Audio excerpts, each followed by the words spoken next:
Good morning to all of you, to Gisela supporting us from the studios, to our sign language interpreter, to all media outlets that disseminate the information in this briefing, and to all of those who tune in every morning. Excuse me while I remove my face mask. Today, the situation in Cuba isn't as positive as we would have liked. We are reaping the effects of continued violations and previous acts of non-compliance. Therefore, today, 508 people are hospitalized in Cuba. 24 are under observation. There are 276 suspected cases and 208 confirmed active cases. This is the highest number we have seen over recent days. In our primary healthcare system, 4,862 people continue to be monitored by our professionals and specialists. Yesterday, over 3,000 samples were processed, 3,485 to be exact, in our various molecular biology laboratories. 1,556 were processed at the Pedro Curi Tropical Medicine Institute, 478 in Havana's Hygiene, Epidemiology and Microbiology Center, 459 in Villa Claras, 228 in Santiago de Cubas, 376 in the Genetic Engineering and Biotechnology Center Lab, 260 in the Hermanos Almajedas Hospital Laboratory, and 74 in the Civil Defense Laboratories. Of the 3,485 samples processed, 24 tested positive for SARS-CoV-2 and COVID-19. This brings the total number of samples processed in the entire country to 274,474, of which 2,670, or 0.97%, have tested positive for the virus. Yesterday, samples were tested from all of the country's provinces. 229 from Artemisa, given the complex epidemiological situation there, 89 from Matanzas, 168 from Villa Clara, 67 from Holguín, and 74 from Santiago de Cuba, in order to continue monitoring the COVID-19 situation across the entire country. The 24 positive cases diagnosed yesterday are all Cubans. 16 are confirmed case contacts. This represents 86.9% of all positive cases in Cuba. Of the 24 cases diagnosed yesterday, the source of infection linked to 3 cases is yet to be determined. We are working hard to locate the source of infection linked to these cases and carry out the subsequent controls. This brings the total number of cases where it has not been possible to determine the source of infection in Cuba to 128. Meanwhile, 5 people contracted the virus abroad, taking the total number of imported cases to 217 of all confirmed cases in Cuba. 16 people diagnosed yesterday are female, for 49.9% of all cases, while 8 are male, representing 50.1% of all diagnosed cases. As we can see, the rate is almost the same for both sexes. 13 of the 24 were asymptomatic at the time of testing. These cases account for 54.1% of all confirmed cases yesterday and 55.4% of all positive cases on the island. When we look at this figure over the last 15 days, it rises to 58%. The absence of symptoms is an important and dangerous feature of this illness. By age group, there is one child an 11-year-old boy from Havana, and a confirmed case contact.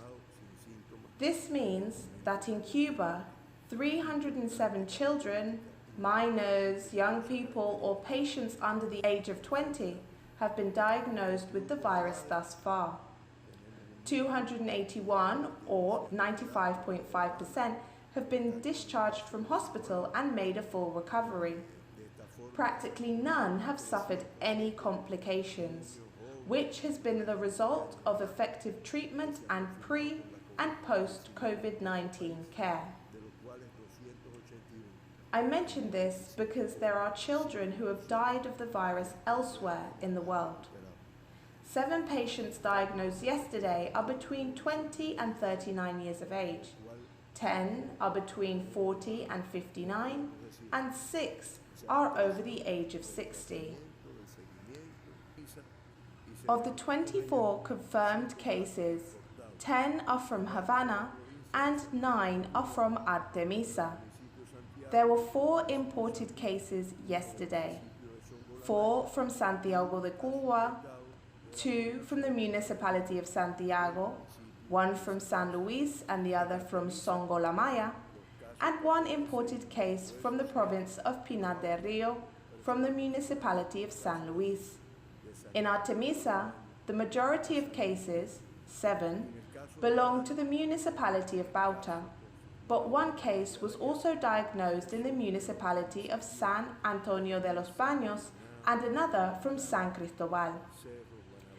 And the 10 cases from Havana diagnosed yesterday belong to the municipalities of La Lisa, Marianao, Arroyo Naranjo, Cerro, Guanabacoa, 10 de Octubre, and Plaza de la Revolución, all of which are linked to previous episodes of local transmission which are being managed.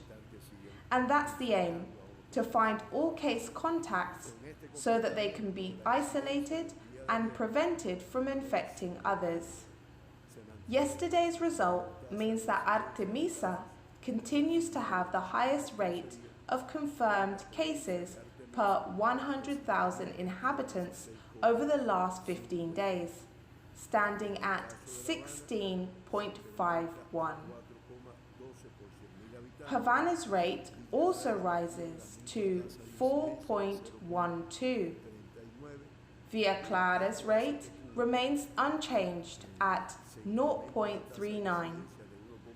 This means that Cuba's rate also increases from 1.4 yesterday to 1.65 per 100,000 inhabitants. As you can see, these figures have been rising recently. As such, of the 2,670 people that have been diagnosed with the virus thus far in Cuba, 208, or 7.8%, are active hospitalized cases. 207, or 99.5%, of which are clinically stable, a positive figure that says a lot about the treatment and care being received by patients. No deaths have been reported in Cuba for the last 22 days. Since the pandemic began on the island, Cuba has registered 87 deaths, for a mortality rate of 3.25%, which, compared with the regional rate of 3.76%, places Cuba in 21st position in the Americas. Compared with the global mortality rate of 3.84%, Cuba places 113th in the world. As I always mention, 2 patients were previously evacuated at the start of the pandemic. Yesterday, just 4 people were discharged from hospital, a negative result in comparison to the number of positive cases diagnosed yesterday. This means that to date, 2,373 people have recovered from the virus in Cuba, representing 89% of the total. Of the 208 hospitalized cases, the patient from Havana being treated at the Dr. Luis Diaz Soto Hospital remains in a critical but stable state. Now we are going to turn our attention to the world. As of yesterday, COVID-19 continues to be present in the same 185 countries. The total number of COVID-19 cases worldwide currently stands at 17,841,619 after 262,462 people were diagnosed with the virus yesterday. Maybe tomorrow we'll hit 18 million. Yesterday, 5,776 people died of the virus, for a total of 685,281 COVID-19 fatalities and a mortality rate of 3.84%. In the region of the Americas, which accounts for 54% of all COVID-19 cases worldwide, 150,067 new cases were reported yesterday for a total of 9,651,472 confirmed cases. 3,861 people died of the virus in the region yesterday, bringing the COVID-19 death toll in the Americas to 363,599 and a mortality rate of 3.76%. Which means, as I explained yesterday or the day before, that in the world, for every 100 people that catch the virus, 4 die of it. The list of worst affected countries continues to be topped by the United States, then Brazil, India, Russia, South Africa, Mexico, Peru, Chile, Iran.